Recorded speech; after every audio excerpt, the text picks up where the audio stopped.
هاي، كيفكن؟ أنا أحمد. اليوم بدنا نحكي عن صاحب أطول شعر بالعالم. قبل ما نبلش بدي لكم بعتذر على السحبة، كنت تعبان ومريض بالمرض الداخلية وصار عندي تمزق بالمخ. سوري الموضوع out of my hands. سامحوني. شو كرنج هذا أحمد. يا أكيد مرة شفتوا فئة مستفزة على التيك توك مثل هيدي. أكيد إيه. خليني أخذكم لفة على صفحته على التيك توك. أنا بتحدى أحمد زبزوبي. أحمد مين؟ أحمد زبزوبي. زبزوبي؟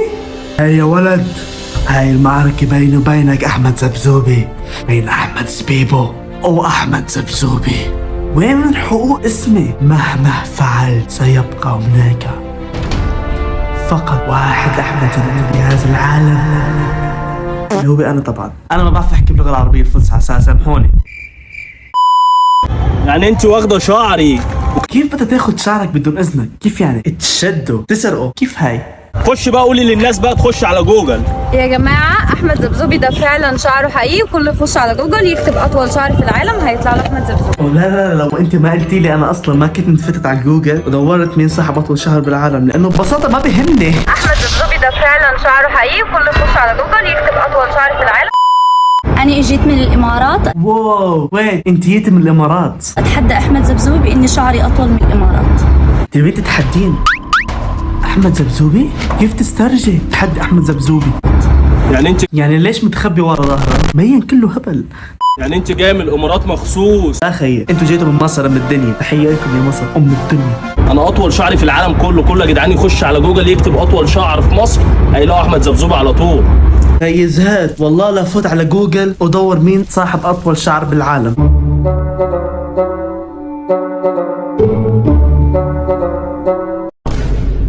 مكتوب شانغونغ وغاغاغوجي غاخو، ما لقيتك. شو كذب هيدا؟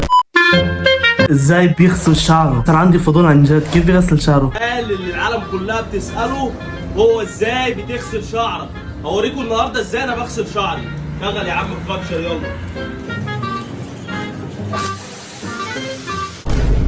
ها خيي، فرض مرة لو سيارة ما بيغسلوها هيك، مو بس شعرك كلك على بعضك فوت تحمم. واحد بيقول لي ده مش شعر ده حبل. طب لو هو حبل زي ما انت بتقول، ليه جوجل هتكتب عني ان انا صاحب اطول شعر في مصر وصاحب اطول شعر في العالم؟ خيي قلت لك محقق كونان مش بنتين. خلص اوكي، معك حق، بعتذر. هو شو كتب بالبايو؟ شعري اطول شعر بالعالم، مزبوط؟ اوكي، هو تلقائيا بيكتب هذا كل البايو تبع التواصل الاجتماعي. هو بينشر فيديوهاته على تيك توك، انا شعري اطول شعر بالعالم، زي مو مصدق يفوت لجوجل. فكمية الناس المتابعين اللي هو عنده ما شاء الله 500,000، اكيد واحد راح دور مين صاحب اطول شعر بالعالم ليقولوا انه كذاب. فات ليدور مين صاحب اطول شعر بالعالم، بالاخير طلع اسمه. ليش؟ لانه الناس كلها قاعده عم تدور عليه، طلع له هو كمان كاتب بالبايو تبعي صاحب اطول الشعر بالعالم. طبعا عمو جوجل منه فاضي يروح يدور على واحد من صاحب اطول شعر بالعالم، فجأة بيطلع اي واحد هيك بالبايو تبعه يطلع له هو. طبعا هو عنده كثير جوجل سيرش، اوكي، هو طلع بالاول صاحب اطول شعر بالعالم، والدليل انه هو ما فات اصلا موسوعة جينيس، عشان هيك ما حدا بيعرف عنه. ما خص جوجل انه يثبت انه انت شعرك اطول شعر بالعالم. عادي دوروا مين اسخف شخص بالعالم، ما راح يطلع انا. جوجل ما بيثبت انه انت شعرك طويل، اللي بيثبت انه شعرك طويل بس خذ الخصلة او شعرك كله فكه حبة، اوكي، ورجي انه انت شعرك مش هيدا. شو رايك؟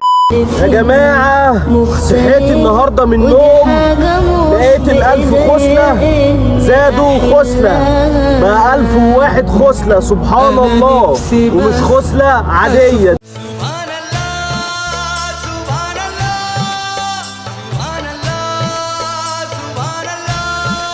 هيدا كمان شقرة. لا هيدا الجينات، وهيدا غير. في عنده اشقر، برونات، احمر، زهري، وردي، بتلاقي الالوان كلها بشعره. ما شاء الله على هالجينات، الله يرزقنا، بس ما يرزقني انا ما بدي. والله العظيم يا ابني لو هو حبل زي ما انت بتقول اتحداك ياض قدام مصر وقدام العالم كله، عشان ده شعري انا بقالي 17 سنة مربيه.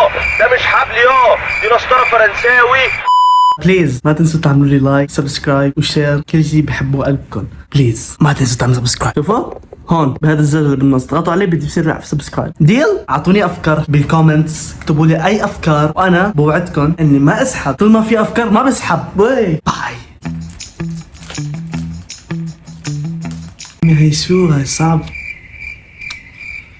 ايه